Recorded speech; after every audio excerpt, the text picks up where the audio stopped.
오늘 이 아침 하나님께서 주시는 말씀 예레미야 20장 7절에서 18절 말씀 한 절씩 교독하겠습니다. 여호와여, 주께서 나를 권유하심으로 내가 그 권유를 받았사오며 주께서 나보다 강하사 이기셨으므로 내가 조롱거리가 되니 사람마다 종일토록 나를 조롱하나이다. 대저 내가 말할 때마다 외치며 강포와 멸망을 부르짖으오니 여호와의 말씀으로 하여 내가 종일토록 치욕과 모욕거리가 됨이니이다. 내가 다시는 여호와를 선포하지 아니하며 그 이름으로 말하지 아니하리라 하면 나의 중심이 불붙는 것 같아서 골수에 사무치니 답답하여 견딜 수 없나이다. 나는 무리의 비방과 사방의 두려움을 들었나이다.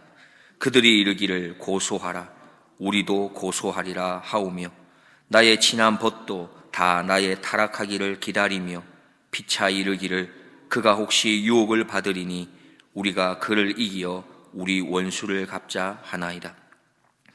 그러하오나 여호와는 두려운 용사 같으시며 나와 함께 하시는 고로 나를 박해하는 자가 넘어지고 이기지 못할 것이오며 그들은 지혜롭게 행치 못함으로 큰 수욕을 당하오리니 그 수욕은 영영이 있지 못할 것이니이다.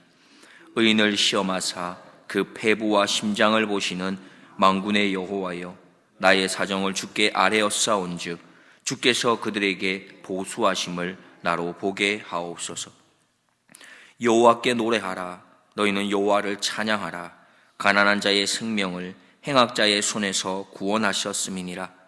내 생일이 저주를 받았다면, 나의 어미가 나를 생산하던 날이 복이 없었다면, 나의 아비에게 소식을 전하여 이르기를 내가 생남하였다 하여 아비를 즐겁게 하던 자가 저주를 받았다면, 그 사람은 여호와께서 회파하시고 후회치 아니하신 성읍같이 되었다면, 그로 아침에는 부르짖는 소리, 낮에는 떠드는 소리를 듣게 하였다면, 이는 그가 나를 태에서 죽이지 아니하셨으며 나의 어미로 내 무덤이 되게 하지 아니하셨으며 그 배로 항상 부르게 하지 아니하신 영고로다. 어찌하여 내가 태에서 나와서 고생과 슬픔을 보며 나의 날을 수욕으로 보내는고. 아멘.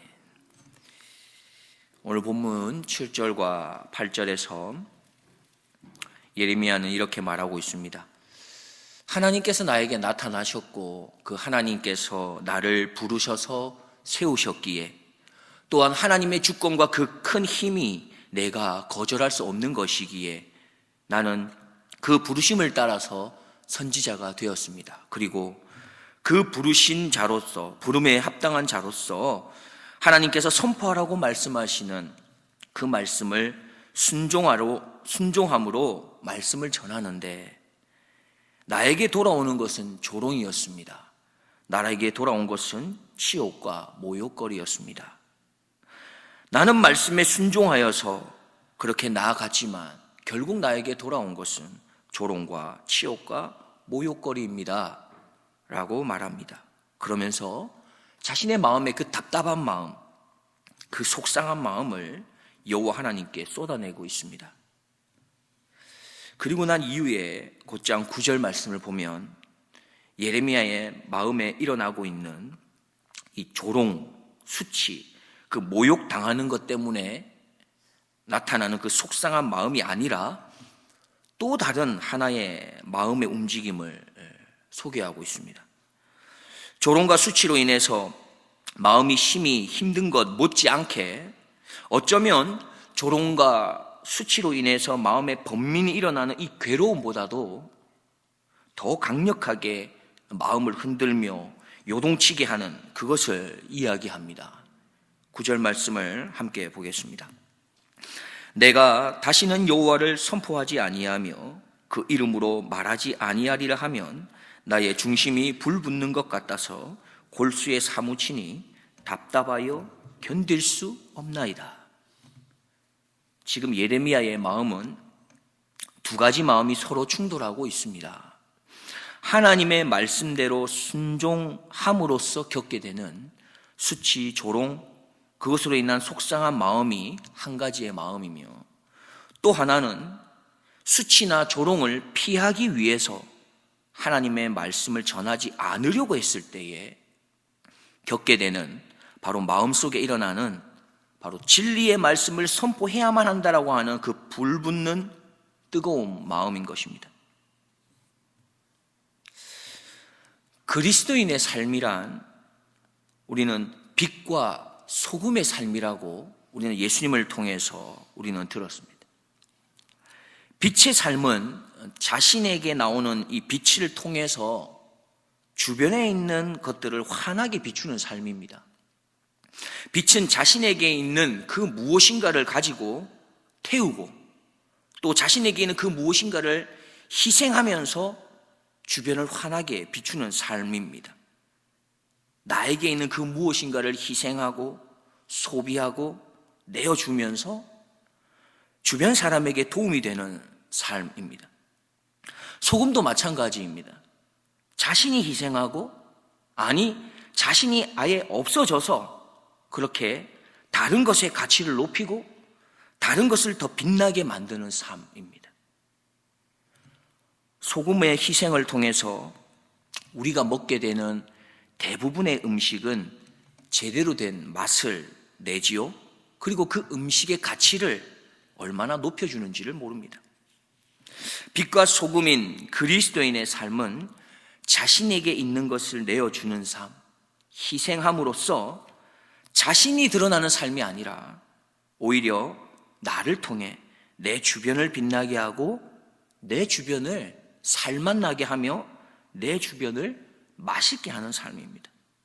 내 자존심을 내려놓고 희생하기로, 섬기기로, 용서하기로, 십자가의 사랑을 가지고 나아가기로 그렇게 결단하면서 내 옆에 있는 그것을, 내 옆에 있는 그 사람을 가치 있게 하고 높여주는 삶인 것이죠. 우리는 모두 그리스도인입니다. 그리스도인은 말씀에 순종하는 삶을 살아내는 자들입니다. 혹 우리가 말씀대로 살아가는 것 때문에 내가 당해야 되는 수치나 조롱, 모욕이라고 하는 상황이 찾아온다 하여도 묵묵히 순종의 삶을 걸어가기로 또 다시 한번 결단하면서 걸어가는 자들입니다. 예레미야처럼 말입니다.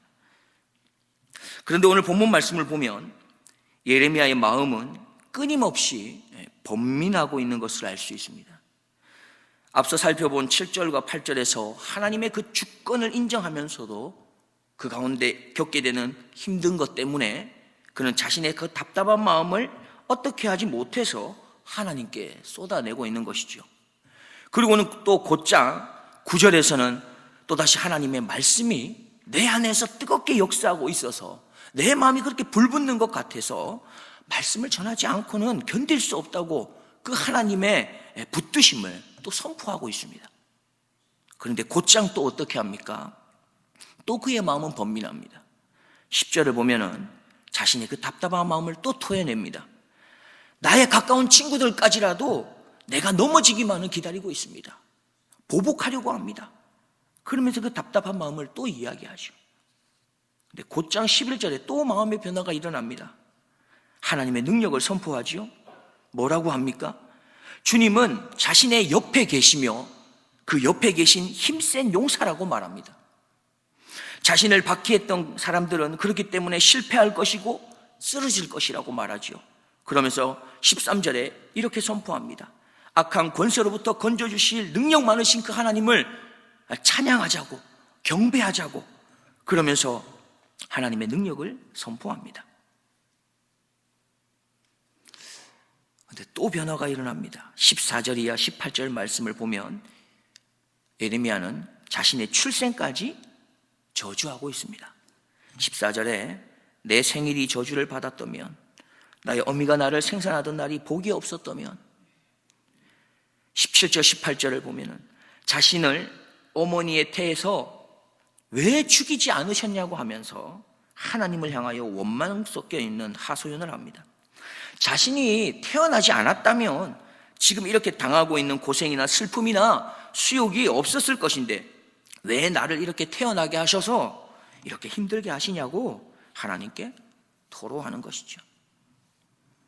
지금 예레미야 선지자가 겪고 있는 상황은 너무나도 힘겹고 어려운 상황인 것을 우리는 오늘 본문 내용을 통해서 충분히 짐작할 수가 있습니다. 우리가 앞서 계속해서 예레미야서를 통해서 살펴보아서 알 수 있는 것처럼 예레미야 선지자는 계속해서 회개해라, 돌이키라고 전했지만 지금의 이 상황이 전혀 호전될 것 같지 않았던 것입니다. 절대 안 바뀔 것 같이 그렇게 흘러가고 있는 것이지요. 하나님의 말씀을 듣는 유다 백성들의 마음은 더욱더 견고해지고 바위처럼 굳어가고 있는 것을 보면서 예레미야는 아마도 자신이 힘쓰고 있는, 자신이 애쓰고 있는 이 모든 일이 쓸모없는 일이다 라고 생각했을 것 같습니다. 자신이 하고 있는 이 사역이 의미 없어 보였는지도 모릅니다. 그래서 그는 자신의 출생까지 저주하는 말을 쏟아낼 수밖에 없는 그런 절망적인 마음으로 치달았던 것이죠. 그렇다고 이 예레미야 선지자의 믿음, 그것이 없어서 그런 것이겠습니까? 오늘 말씀을 통해서 하나님께서 우리에게 이렇게 말씀하신다고 생각해 보게 되었습니다. 너희가 말씀에 순종함으로 오늘도 말씀과 기도로 하루를 시작하는 모습을 보니 격려하고 싶구나.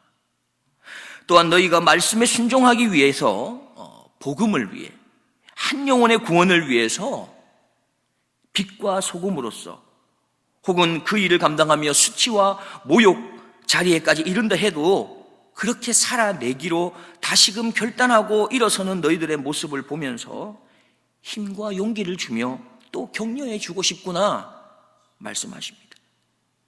그리고 끝으로 너희에게 도전하고 싶다고 말씀하십니다. 너희가 복음을 위해 수고하고 노력하고 희생하여서 조롱과 수치로 힘겨움 가운데 있고 답답한 상황 가운데 있을 때에 예레미야처럼 내 앞에 나와서 너희들이 그 답답하고 속상한 마음들을 있는 그대로 토해낼 수 있다면 참 좋겠구나.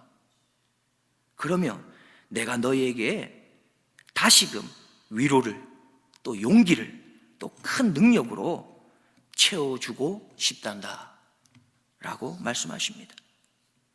예레미야 33장 2절 3절 말씀에 일을 행하는 여호와, 그것을 지어 성취하는 여호와, 그 이름을 여호와라 하는 자가 이같이 이르노라. 너는 내게 부르짖으라. 내가 내게 응답하겠고 네가 알지 못하는 크고 비밀한 일을 내게 보이리라. 기도하겠습니다. 사랑과 은혜의 하나님 아버지, 오늘도 저희들을 불쌍히 여겨주셔서 작은 순종의 모습을 가지고 이렇게 말씀의 자리, 기도의 자리로 나오게 하여 주셔서 감사드립니다. 고단한 인생길, 또 힘겨운 하루하루를 살아가면서 특별히 복음의 삶을 살아내는 그 순종의 걸음 속에서 우리가 아무리 힘들어도 하나님 앞에 부르짖고 하나님 앞에 나와 토로하며 하나님 앞에 서 있는 이 믿음의 걸음을 놓치지 않는 주님의 자녀가 될 수 있도록 주님 능력의 손으로 또 위로와 격려의 손으로 저희들을 붙들어 주시옵소서. 날마다 나의 힘이 되시는 여호와를 송축하며 찬양하며 살아내기를 소망합니다. 나의 구원자, 나의 위로자 되시는 예수 그리스도의 이름으로 기도드리옵나이다. 아멘.